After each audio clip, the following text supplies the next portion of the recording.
In the quiet, early hours of April 26, 1986, the men in the control room of Chernobyl's reactor number 4 believed they were conducting a routine safety test. It was 1:23 in the morning. A simulated power outage was underway, a procedure designed to verify that the reactor's turbines could power the cooling pumps in the event of an emergency. But what these operators did not know, what they could not possibly comprehend, was that the machine they commanded was built on a series of fatal lies. Deep within its design, a catastrophic flaw lay dormant, a paradox that would turn a measure of safety into the very instrument of its own destruction. They were following a protocol, unaware that their every action was pushing the reactor closer to a state from which there would be no return. The test had already gone wrong. A series of delays and operational missteps had left the reactor in an unstable, low-power condition, a state expressly forbidden by its own safety regulations. As the operators struggled to stabilize the immense machine, the conditions inside the core grew increasingly volatile. At precisely 4 seconds past 1:23 a.m., recognizing the escalating danger, the operator pressed the AZ5 button. This was the emergency shutdown, the final failsafe designed to scram the reactor by inserting all 211 control rods into the core, instantly halting the nuclear chain reaction. In any other reactor, this would have been the end of the crisis. But in the Soviet RBMK-1000, it was the beginning of the end. The control rods, tipped with graphite, had a horrifying, counterintuitive effect. For a few crucial seconds, their insertion increased reactivity in the lower part of the core, rather than reducing it. The shutdown button, meant to save them, had just become the trigger. The rods began their descent, but they would never reach the bottom. They jammed, stuck halfway, sealing the reactor's fate.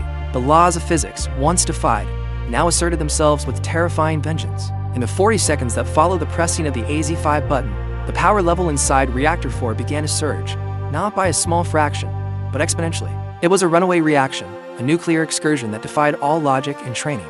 The power output, meant to be at a fraction of its capacity, skyrocketed to an estimated 100 times its normal operational level. The water meant to cool the core instantly flashed into a colossal volume of steam. The pressure inside the sealed reactor vessel climbed to an unimaginable level, a force that the steel and concrete structure was never designed to withstand. The first tremors began, a low, guttural groan from deep within the building. The operators felt the floor beneath them begin to shake, a violent shudder that signaled the death of the machine. At 1:23 and 45 seconds, the first explosion occurred. It was a steam explosion, the result of the immense pressure buildup finally finding its release. The 2,000-ton steel lid of the reactor, known as the biological shield, was blown clean off its housing, flipping through the air like a coin before crashing back down into the core at an angle. The blast tore through the roof of the reactor hall, ripping it open to the night sky. From the control room, the operators saw a terrifying sight, a brilliant, multicolored fireball erupting into the darkness, a demonic column of light that illuminated the entire complex. The air itself seemed to crackle with energy. This was not a fire. This was something else entirely, something primeval, apocalyptic. The very atoms that held their world together were being torn asunder, releasing an energy not meant for this earth. The control room descended into chaos. Alarms, which had been ringing for minutes, now screamed in a unified, deafening chorus. Every console lit up with warning signals, indicators flashing red for danger, system failure, and catastrophe. The needles on the radiation dosimeters shot past their maximum readings and simply stopped, their dials showing meaningless, off-the-chart values. The men stared at their instruments, their minds unable to process the information. The numbers didn't make sense. The readings were impossible. Anatoly Dyatlov, the deputy chief engineer in charge of the test, refused to believe the evidence of his own eyes. The reactor is fine, he insisted, his voice strained with a mixture of authority and denial. We have to get water to the core. But there was no core left to cool. God, what have we done? The thought, unspoken but universally felt, hung heavy in the air. The unthinkable had happened. Less than a minute after the first blast, at approximately 1:24 and 30 seconds, a second, far more powerful explosion ripped through the heart of the dying reactor. This was a hydrogen explosion, ignited by the superheated steam reacting with zirconium cladding and the exposed graphite moderator. It was an event of such magnitude that it propelled superheated, intensely radioactive debris, graphite, fuel fragments, and pieces of the reactor itself high into the atmosphere. The blast was heard for miles, a concussive boom that shook the nearby city of Pripyat from its sleep. Back in the control room, the world turned to blackness and dust. Smoke poured into the room, thick and acrid, carrying with it an invisible poison. The power failed, plunging them into near total darkness, illuminated only by the faint emergency lighting and the hellish, otherworldly glow from the gaping maw where Reactor 4 once stood. In the midst of the unfolding nightmare, Shift Supervisor Alexander Akimov did what he was trained to do. He called for help. At around 1:25 a.m., he got on the phone to the plant's fire station and then to his superiors in Moscow. But the words he used betrayed the sheer incomprehensibility of the situation. He reported a fire. "We have a fire on the roof," he stated, his voice steady but betraying the shock. A small fire. It was a lie born not of malice, but of a mind that could not accept the truth. The human brain is not wired to comprehend an open-air nuclear reactor core burning into the night. It was a scenario so far beyond the realm of possibility that it simply didn't exist in their vocabulary of disasters. The initial reports to the Kremlin would reflect the same catastrophic understatement, speaking of an accident, a fire, but never the full, horrifying truth. Within minutes, the first responders began to arrive. The firefighters of Pripyat, summoned to what they believed was a conventional roof fire at the power plant, were the first to enter the inferno. They were men of incredible bravery, but they were sent to their deaths. Unprotected, unaware of the true nature of the enemy they faced, they climbed ladders toward the glowing heart of the disaster.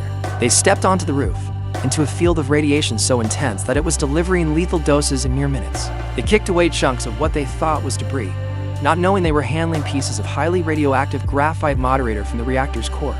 They complained of a metallic taste in their mouths, and a feeling like pins and needles on their skin, the first signs of acute radiation sickness.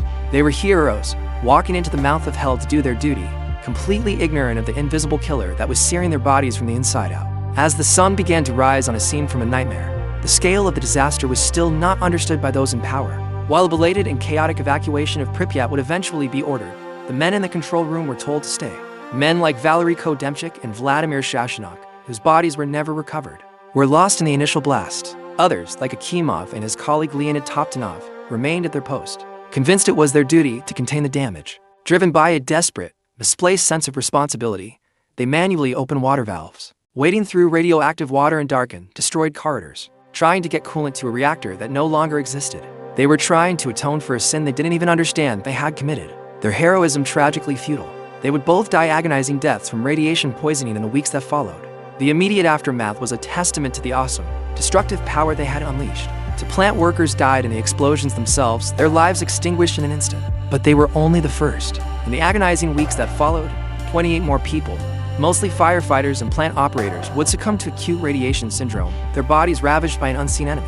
The long-term consequences are a story still being written in the annals of public health, a legacy of increased cancer rates, of thyroid cancers in children, and of a poisoned land that will remain uninhabitable for centuries. It was a price paid for a combination of a flawed design and a dangerous culture of secrecy and hubris. The lessons from that night in April 1986 were burned into the consciousness of the world, paid for in human lives. They echo in the stringent safety protocols and international oversight that govern the nuclear industry today.